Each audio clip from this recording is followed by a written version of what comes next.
That's amazing. Yeah. Do we have another question? I have a question. I guess this is more geared towards Maria.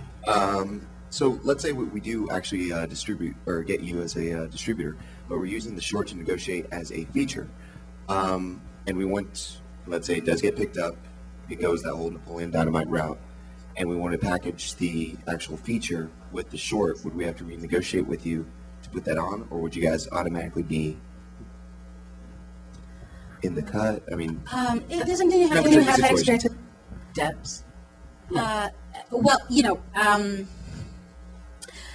our experience to date is that we often package a short a filmmaker may have made with a feature we've picked up ourselves. No, we're not averse to doing that. I mean, if you got some significant distribution, we may want them to pay for it, but so that you benefit from it. Otherwise, it's just a feature on your DVD that you don't benefit from. So you guys wouldn't, I guess, rake us over the coals if we had to... no, rake that studio over the coals. Understood. Distribute the other distributor. Yeah. And would we get a portion of that? Yeah, absolutely. Okay. Everything that we take in, a portion of it goes to the filmmaker. I mean, if the filmmakers don't succeed through Wolf can't succeed. We have to have a reputation that people trust. We have to have overages, not just initial fees. All of that has to exist or we won't. Thank you. Yes, in the back there.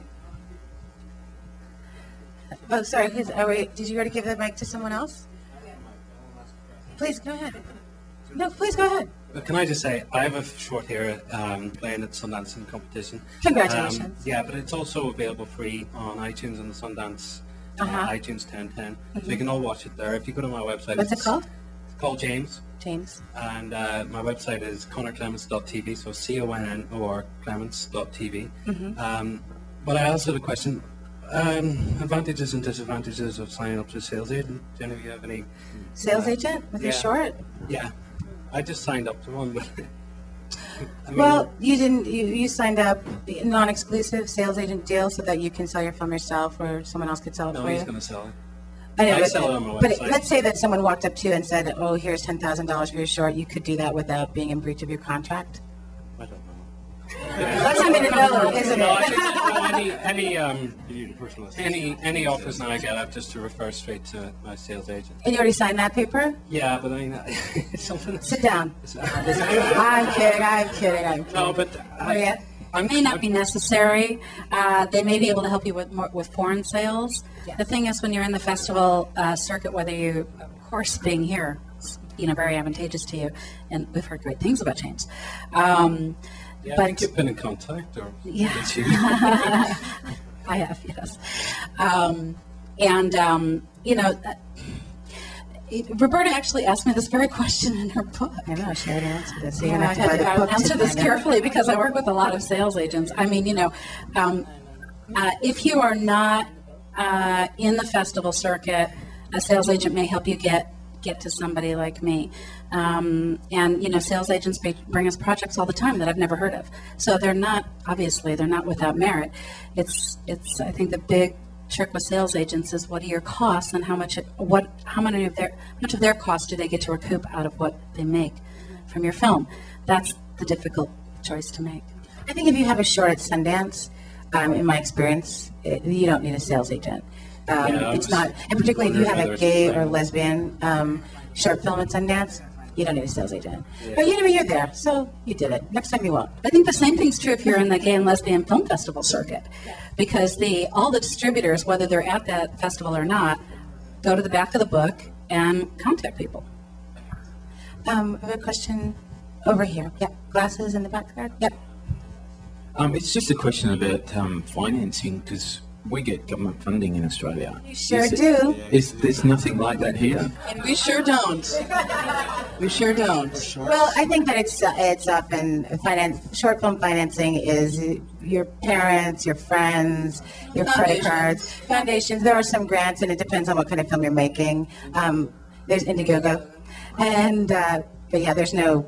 But the public financing, which would be similar to like the film board, really comes through the PBS system. And although So it's documentary. which is first of all really focused on documentary, great for documentary filmmakers. And Independent Lens is really interested in shorts, but by and large is all for feature stuff, because it has a bigger impact. That's why, often, with the Australian Film Commission, if you look at the Sundance program guide every year for the last 10 years, you will see a significant number of short films from Australia, from Britain, from Canada that are slick on 35. They look beautiful. They've got amazing talent in them. And that's, that's about government support. Yes, right there. If you have a short film and you meet a distributor before you show at a festival, do you recommend showing at a festival, doing the circuit first before you sell to a distributor, or vice versa? Like if you buy a film at Wolf straight away before the film gets into festivals, will you pump it at festivals, or is there a life for it? That's a question for me, because I did sell Happy Birthday to Wolf before it hit the festival circuit, before it was done, made, written. But what I did do, and I know, is that Maria was very interested in that film going on the festival circuit, because it just creates more momentum for the film. So Yeah, we will never discourage you from going to the festival circuit.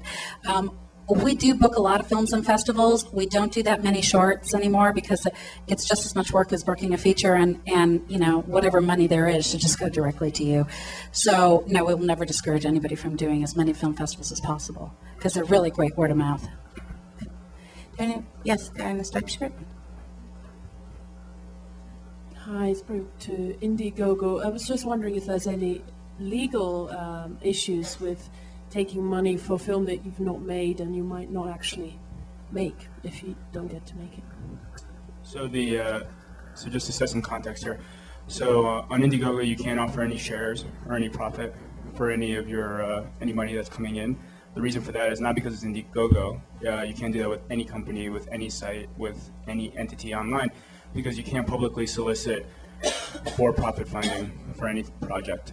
That being said, we don't take any rights. It's totally yours. And in terms of, is there any legal of you doing something or not doing something, it would be the same thing as an offline project, where as part of the terms of use, there's like a contract that you're entering just through the transaction alone that you're going to do what you say you do, which would be the same if you were online or if you weren't online. When you got the Tribe on iTunes, you were also doing the festival circuit still. Yeah.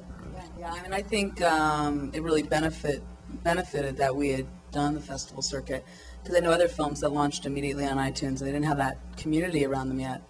And then just recently, YouTube. How many of you have seen the Screening Room on YouTube? Screening room. Wait a minute. Okay, wait a second. So we're going back to the research and the homework and the work that you need to do to be a great filmmaker.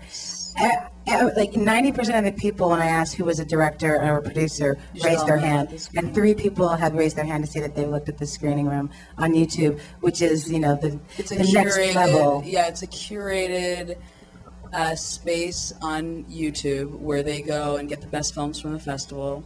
They pay the filmmakers a nice flat fee, and then you're curated in. And we chose to do it. This goes back. We're working on almost 500,000 people have watched it on there, and we're building. We get a lot of people signing up to hear about our features. So that's really audience building. We got a nice flat fee as well, but that I wouldn't have done until after. It's like, what point are you in the film cycle? Like, I remember, Roberto, when I got into the Tribe, you're like, have a nice 3-year. It's a 3-year run with the film, and we're just starting year 4, and I think that's through the internet, that the internet extends that tail into ways we didn't even imagine 3 years ago, 4 years ago. Many filmmakers now are talking about, I can't believe that I'm still talking about this movie. I know, wow, I'm already on my next one, but yeah, it's exciting to see the life it has. It's really blowing me away, and that's the internet.